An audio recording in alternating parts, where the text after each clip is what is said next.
ជំរាបសួរបងប្អូនទាំងអស់គ្នាមកសារជាថ្មីម្ដងទៀតហើយណាថ្ងៃនេះអេដមីនមានមុខម្ហូបថ្មីប្លែករសជាតិចាប់មាត់ជីបហ្មងណាឥឡូវនេះចង់ដឹងថាមុខម្ហូបនឹងគឺជាអីគេតោះយើងតាមដានអេដមីនធ្វើទាំងអស់គ្នាបងប្អូនមុខម្ហូបនេះគឺឈ្មោះថាភ្លាត្រីហើយសាច់ត្រីហ្នឹងគឺយើងប្រើត្រីឆៅពុកម៉ែបងប្អូនហ្នឹងហើយឥឡូវមុននឹងបានភ្លាត្រីឥឡូវយើងចាប់ផ្ដើមយកត្រីមកភ្លឿយវាសិនណាភ្លឿយយកតែសាច់ឯណាហ្នឹងហើយយើងភ្លឿយសាច់ត្រីហ្នឹងដូចយើងភ្លឿយធ្វើប្រហុកចឹងណាហ្នឹងហើយយើងសកាវាឲ្យអស់ឲ្យស្អាតមកលាងទឹកឲ្យស្អាតហើយយើងចាប់ផ្ដើមយកវាមកភ្លឿយសាច់មកហ្នឹងហើយម្ដងមួយថាតរឹមតានឹងភ្លឿយបានសាច់ត្រីមួយចានហ្នឹងណាពុកម៉ែបងប្អូនចំណាយពេលអស់ប្រហែលជា2ម៉ោង2ម៉ោងហ្នឹងហើយឥឡូវបន្ទាប់ពីភ្លឿយបានហើយយើងចាប់ផ្ដើមរៀបចំសាច់ត្រីរបស់យើងទុកម្លែកសិនមកយើងចាប់ផ្ដើមរកគ្រឿងម្ដងឥឡូវនេះអេដមីនមិនដឹងធ្វើអីទេទេតុបនៅរោងសដែកហ្នឹងហើយពុកម៉ែបងប្អូនដើម្បីរកគ្រឿងផ្សំឥឡូវភ្លារបស់យើងត្រូវការប្រើសដែកគួរហើយនឹងបន្លែប្លុកផ្សេងទៀតចឹងណាឥឡូវយើងទៅបេះសដែកគួរសិនគេថាសដែកគួរនឹងល្អមែនទេវាទឹកដល់ផ្លែចឹងណាដាំបានពុកខ្ញុំក៏ដាំបានមួយរោងដែរនៅចិត្តផ្ទះចឹងណាគ្រាន់បេះញ៉ាំហើយសដែកគួរនេះម៉ែល្អហើយបងប្អូនអើយហើយវាវែងចឹងដៃខ្ញុំទៀតឃើញខ្ញុំលើកឲ្យមើលចឹងណាហើយវែងហើយនិយាយពីរសជាតិឡើងផ្អែមឆ្ងាញ់សដែកគួរដែរយើងដាំខ្លួនឯងហាត់បានដាក់ជីដាក់អីទេចង់និយាយថាដាំធម្មជាតិហ្មងណាហ្នឹងហើយឃើញខ្ញុំលើកអីវាវែងមែនទេណាវែងជាងដៃខ្ញុំទៀតឥឡូវសដែកគួរយើងបេះបានហើយយើងចាប់ផ្ដើមទៅរកគល់ស្លឹកគ្រៃរបស់យើងម្ដងហើយគល់ស្លឹកគ្រៃហ្នឹងមានតាណាឆ្ងាយទេនៅរោងសដែកគួរហ្នឹងឯងហ្នឹងហើយយើងចាប់ផ្ដើមកាត់វាបានចំនួន 4-10 គល់មកយើងយកតាគល់វាណាហ្នឹងហើយយើងយកគល់វាដើម្បីយកទៅហាន់ហើយយើងកាត់វាម្ដងមួយមកឥឡូវគល់ស្លឹកគ្រៃរបស់យើងហ្នឹងចាប់ផ្ដើមកាត់បានហើយយើងត្រៀមយកវាទៅលាងទឹកលាងអីបានស្អាតបាតមកហ្នឹងហើយឥឡូវបានសដែកគួរស្លឹកគ្រៃហើយឥឡូវចាប់ផ្ដើមទៅរកបេះក្រូចឆ្មារបស់យើងម្ដងឥឡូវកាត់ទៅដើម្បីឆាប់ចប់វីដេអូណាព្រោះអីវីដេអូហ្នឹងរាំងវែងដែរបន្ទាប់ពីបេះក្រូចឆ្មាមកឥឡូវនេះទៅរកបេះជីទៀនដូងហ្នឹងហើយអានេះជីបេះដូងហើយនឹងមានជីសង្កហុំហើយជីស្លឹកវែងអីចឹងណាជីអាណាណាហ្នឹងហើយខ្ញុំហៅជីស្លឹកវែងឥឡូវនេះយើងបេះជីបានហើយមានជីអាណាហៅជីលពេងជីសង្ហុំឬក៏ជីពងទាកូនចឹងណានេះជីបេះដូងឬក៏ជីឆ្អាបខ្ញុំបើនៅខាងខ្ញុំហៅជីឆ្អាបឥឡូវបន្ទាប់ពីបេះជីហើយទៅរកបេះម្ទេសម្ដងក៏ថាគៀនផ្ទះនឹងឯងបេះយកមកនេះមកចង់និយាយថាឆ្នៃយកមកអស់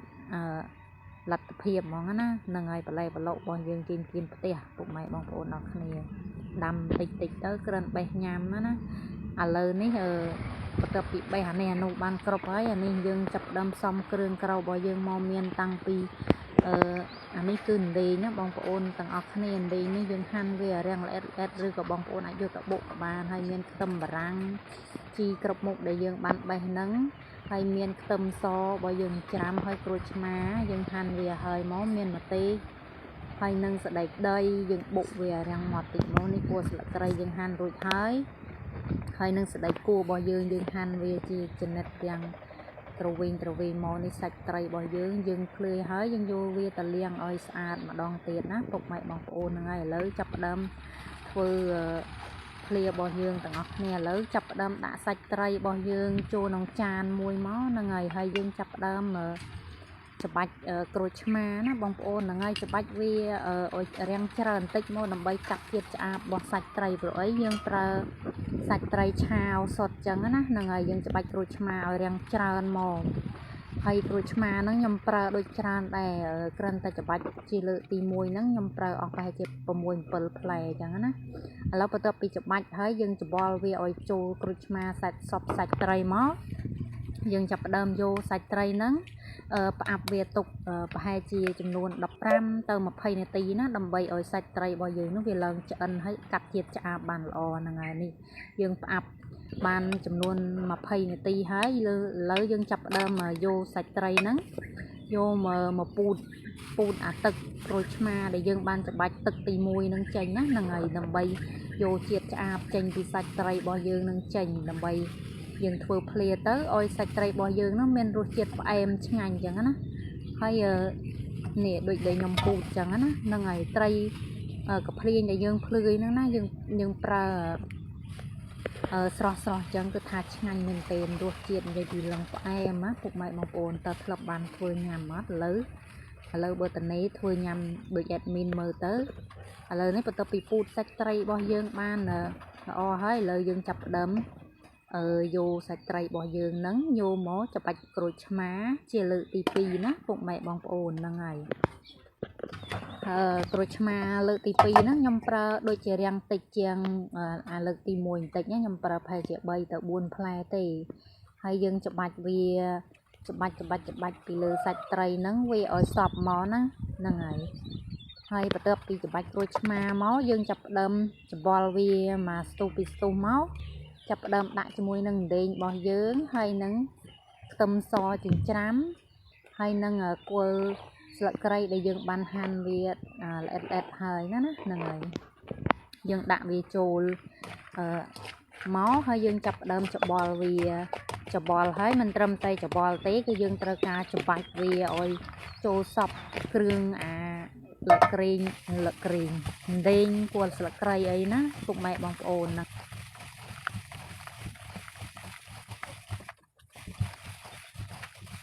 ឥឡូវបន្ទាប់ពីច្បាច់សាច់ត្រីជាមួយនឹងគល់ស្លឹកគ្រៃអីហើយយើងចាប់ផ្ដើមដាក់ម្ទេសរបស់យើងមកហើយម្ទេសហ្នឹងបងប្អូនប្រើកាន់តែច្រើនកាន់តែឆ្ងាញ់ហ្នឹងព្រោះអីវាកាត់ជាតិឆ្អាបរបស់សាច់ត្រីហ្នឹងហើយតែខ្ញុំប្រើដូចជារាំងអត់សូវច្រើនប៉ុន្មានទេហ្នឹងហើយយើងដាក់មកល្មមដែលយើងចូលចិត្តហើយបន្ទាប់មកខ្ញុំដាក់ជាមួយនឹងទឹកត្រីខ្ញុំដាក់ឲ្យរាំងច្រើនបន្តិចមក4ស្លាបព្រាបាយហើយនឹងអំបិល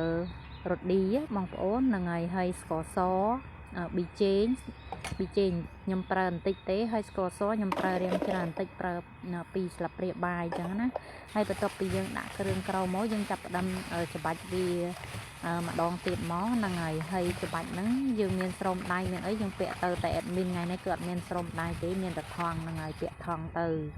បាច់ត្រូណាឆ្ងាយហ្នឹងហើយឥឡូវបន្ទាប់ពីច្របាច់វាចូលជាតិសពហើយយើងចាប់ផ្ដើមដាក់ជាមួយហ្នឹងសណ្តែកគួរហើយនឹងខ្ទឹមបារាំងហ្នឹងហើយយើងដាក់ខ្ទឹមបារាំងហ្នឹងវាមានជាតិផ្អែមឆ្ងាញ់អញ្ចឹងណាហ្នឹងហើយយើងច្របាច់សណ្តែកគួរហើយនឹងខ្ទឹមបារាំងរបស់យើងហ្នឹងឲ្យសព្វជាមួយនឹងសាច់ត្រីរបស់យើងមកហ្នឹងហើយបន្តច្បល់ថាទៅមួយថ្ងៃហ្នឹងគឺទៅច្របាច់ច្បល់ហ្នឹងហើយយើងដាក់ជាមួយនឹងជីគ្រប់មុខរបស់យើងចូលមកមានជីឆ្អាបជីឆ្អាបហ្នឹងហើយជីឆ្អាបខ្ញុំហៅជីឆ្អាបអ្នកខ្លះហៅជីបេះដូងឬក៏ជីពណ៌ត្រីអីចឹងណាហ្នឹងហើយដាក់វាច្បល់ឲ្យសព្វគ្រឿងក្រៅមកបងប្អូននៅភ្លក់មើលទៅបងប្អូនជួយចិត្តរបៀបណាបងប្អូនភ្លក់តាមចំណូលចិត្តរបស់យើងទៅហ្នឹងហើយឃ្លាហ្នឹងយើងត្រូវការរសជាតិជូរផ្អែមប្រៃហ្នឹងហើយឥឡូវឃ្លារបស់យើងគឺកើតជាស្ថាពរហើយយកចានមកចាប់ដាក់មកបងប្អូនហ្នឹងហើយបន្ទាប់មករោយសណ្តែកដីចុងក្រោយគេជាការស្នាច់ហើយបើសិនតែបានជាទៀតមកមិនដឹងជាល្អយ៉ាងណាយីចេះនិយាយទៅបងប្អូនអើយអេដមីនចេះតែជាអីគេហ្នឹងហើយវីដេអូរបស់អេដមីនថ្ងៃនេះគឺមានតែប៉ុណ្្នឹងឯងបងប្អូនណាកុំភ្លេចបើមានត្រីកាភ្លៀងអីកុំយកចោលណាយើងអាចភ្លាយយើងអាចភ្លឺយកតែសាច់ត្រីដើម្បីយកមកធ្វើជាភ្លាសាច់ត្រីរបស់យើងគឺថារសជាតិឆ្ងាញ់មែនទែនបងប្អូនអើយសាកមើលទៅអរគុណច្រើនសូមបញ្ចប់វីដេអូត្រឹមនេះបាយបាយ